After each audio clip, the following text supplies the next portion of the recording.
Today we are with Excellency Mr. Ahmed Al-Banna from UAE. He is the ambassador in Delhi. Welcome, sir. How this India and UAE coming closer and closer even after the gap of 34 years? How do you see? Because you have been witnessing both sides. Well, thank you very much, first of all, for hosting me to touch upon the bilateral relationship between the United Arab Emirates and India. Secondly, I wouldn't say that there was a gap of 34 years. Maybe there was a gap of an official visit on the level of Prime Minister for about 34 years. The relationship between United Arab Emirates and India goes back to thousands and thousands of years. It's actually people-to-people relationship. And but as you mentioned, the past 7 years, the relationship came on a different track, and that is due to the vision of our leadership. From the United Arab Emirates, the vision of the UAE President, His Highness Sheikh Mohammed bin Zayed Al Nahyan, and from the India side, the vision of the Honorable Prime Minister Narendra Modi. The vision put the whole relationship on a different track. In August 2015, Prime Minister Modi visited the United Arab Emirates, and it was followed by a visit of His Highness Sheikh Mohammed bin Zayed Al Nahyan in February 2016. A second visit also in less than a year. His Highness Sheikh Mohammed bin Zayed Al Nahyan, President of the United Arab Emirates, visited India as a chief guest of the India Republic Day. Now, and again, as you mentioned, there has been several visits for Prime Minister Modi to the United Arab Emirates, and that shows the strength of the relationship between the UAE. The UAE enjoys a very good bilateral relationship with India. We have signed most of the important agreements such as protection of investment, agreements such as double taxation, prevention of double taxation. We have signed an agreement, a strategic agreement in 2017 with India, which was the first strategic agreement ever UAE has signed with any country. And of course, the latest agreement that was signed, which was the CEPA, the Comprehensive Economic Partnership Agreement. Those agreements are the pillar of the relationship between the United Arab Emirates and the Republic of India. And I mentioned the relationship goes back to thousands of years, and it is actually people-to-people relationship. We have more than 3.5 million. The largest Indian diaspora in the world lives in the United Arab Emirates. And the relation is ongoing. Just a couple of weeks back, we had the Joint Commission meeting. The Honorable Minister of External Affairs, Dr. Sheikh, visited the United Arab Emirates, and we had the Joint Commission meeting, and we also had the Strategic Committee meeting and the Political Consultation meeting. The coordination on many different levels, be it regional, be it international, be it bilateral, is very important between our two nations. So therefore, I applaud the importance that is given to the bilateral relationship. And I would say also out of this bilateral relationship, we have created trilaterals. And we have created eventually that, also the quadrant, the I2U2, United States of America, India, United Arab Emirates, and Israel has created an economic bloc to coordinate economic and investment partnership between them within this bloc. So the relationship UAE-India bilateral is quite important to the United Arab Emirates. If we look at our foreign trade between UAE and India, it has touched on the $60 billion. And the expectation after signing the CEPA, we will reach in the next coming 3 to 5 years, we will reach $200 billion. So the numbers speak for itself. Yeah, since he told about the very special relationship that in this tenure of Mr. Prime Minister Modi, and we have also witnessed that after G7 meeting, that when he was coming from Munich, that he stopped for 2 hours just to pay the condolence. It shows that how the personal relationship. So coming beyond that, because now new emergencies happening through I2U2. So you see, if you see India is a very developing country. It's not like a developed country that you see from agriculture to energy. What kind of input or integration or support from UAE India will get? Well, on the meeting of I2U2, the leaders, when they met, they have announced several projects, and some of the projects was in the agriculture sector, and specifically within what we call food security. The sectors that has been identified as quite important sectors, and it has the strength of each country on that specific sector, be it agriculture, be it cyber security, be it ITC, artificial intelligence, renewable energy, and many other sectors. I would give an example. During the crisis, the Russian-Ukraine crisis, there was a ban on exports of wheat, but the United Arab Emirates, along with the Indian government, has worked very closely together, and we were able to get the support of India in exporting wheats for our own usage, internal usage in the United Arab Emirates. So that is an example that shows our strategic agreement and how the agreement or the different agreements has contributed to the overall bilateral relationship. In this crisis, especially in the case of food security and due to due to Ukraine and Russia war, so India has come forward to help UAE. But how do you see for the longer term? How far it can go? Because there are many sanctions also revolving around those kind of deals. Yeah. Well, as I said, our bilateral relationship is so important, and we look at many different sectors, and I'll give you another example of our close collaboration. India and France, some years back, they created what we call the International Solar Alliance, the ISA.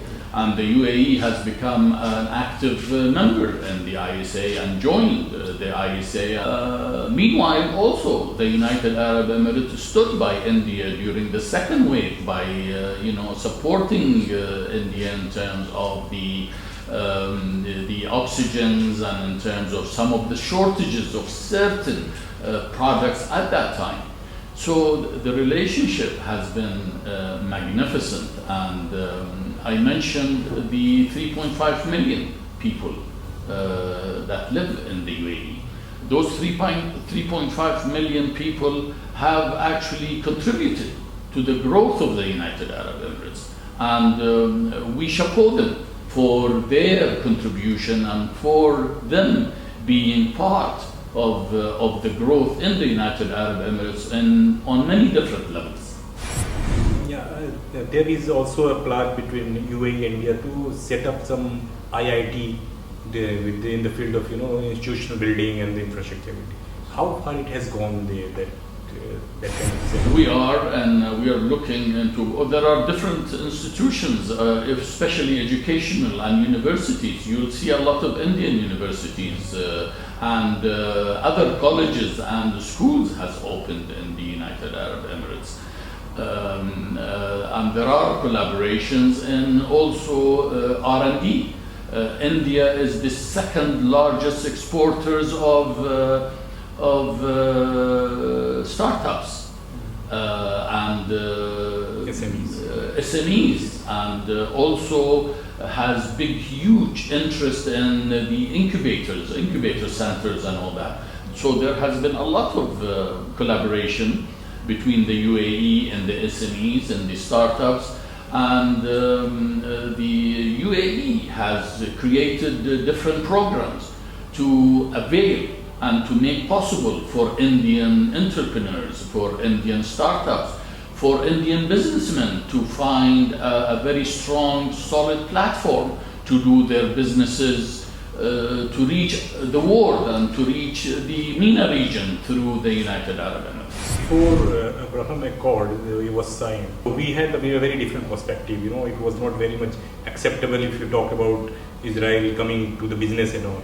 So now the perception has changed. People are accepting it, and it was the UAE who took a lead, despite all the controversies, despite all those struggles and all. So how did you manage this one to have the business at first and then other things? Well, the UAE has decided, and the UAE has always been on a standing or understanding that differences can be sorted out only by negotiation, by peaceful negotiation. The usage of what we call soft diplomacy in comparison to coercive actions. The usage of direct negotiation in comparison to confrontation. So therefore, I think since we have signed the Abraham Accord with Israel, we have been able to flourish from the economic perspective in reference to our bilateral with Israel, and also in reference to our, let's say, as an example, trilateral, Israel, United Arab Emirates, and India, in many different sectors. So therefore, the UAE has decided to use what we call soft diplomacy, extending hands of friendship and cooperation. And that's what we have done in reference to Abraham Accord. And also that's what we have done in reference to our relationship with Iran. The UAE has decided to send back the UAE ambassador to Iran. The UAE had a very high-ranking delegation presided by our national security advisor, His Highness Sheikh, who visited Iran. So therefore, our stress is on direct negotiation, peaceful negotiation, negotiation in comparison to confrontation. Come to cultural exchanges and the agreements between India and UAE. How do you see cultural exchange and agreements can also strengthen this kind of feeling and bridge the gap of little bit that there is some gaps, if there is, that can also help both the countries? I talked about soft diplomacy, and culture is one of the tools of soft diplomacy. Culture interaction. We have tried many times here on the level of the embassy of UAE in India to have certain or many cultural programs and exchange of cultural programs on many different levels. As a matter of fact, during the last visit of the Honorable Minister of External Affairs, Dr. Jaishankar, we signed a cultural cooperation agreement, UAE and India, to strengthen that cultural interaction, the interaction. When I talked earlier about the relationship, it has been there for thousands of years. And when I mentioned people to people, now culture was part of that people to people relationship. Be it, looking at for example, the Bollywood movies. Yeah. That is soft diplomacy. And I remember when I was a child, looking or going to theaters and cinemas and watching Bollywood movies. The effect of the different cultural programs on many different levels is very, very important, and it was crowned, as I mentioned, by signing a cultural cooperation program. We have had many events. We have participated in the literature, for example, literature summit that took place last year in Gujarat. 2 years ago, before the pandemic, the literature summit that took place in Kerala, Calicut. We have had many cultural programs ourselves here in India. Culture, soft diplomacy is an important element to our bilateral relationship. The Indian community is very close, having a very close relation with UAE, not only in the terms of business, especially the labor community. Is there any mechanism? UAE has always respected the expats who live in the UAE. We consider them as part of the community of the United Arab Emirates, and all their rights are respected and watched and looked at very carefully. I'll give you an example. Even with the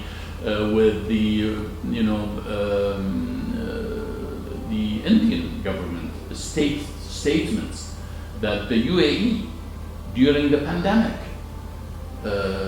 took care of the expats living in the UAE, dealt with them as they deal with the UAE nationals, in reference to providing them with the necessary treatment, with the vaccines, and all the other services offered to the UAE nationals. All the expats who live in the UAE or who lives in the UAE, they receive the same thing. So therefore, I mentioned that the Indians who live in the UAE and continue living there, we appreciate their participation in our overall growth, and we appreciate their contribution on whichever level, be it the highest level in terms of technicians, engineers, doctors, or whatever, or be it in the mid-level or any other level. So we really appreciate the contribution of the Indians who live in India and have made the United Arab Emirates as their second home. COP27, it is going to happen very soon. Yes. How UAE is going to contribute in that, especially in the sector, if I talk to I2, U2? We collaborate a lot on many different levels with the many different parts of the world, and the climate change and the importance that is given to the environment and climate change is very important. And due to the importance and due to the action that was taken by the United Arab Emirates government, the UAE will be hosting COP28. So therefore, that shows, or that gives certain credentials to the UAE hosting COP28.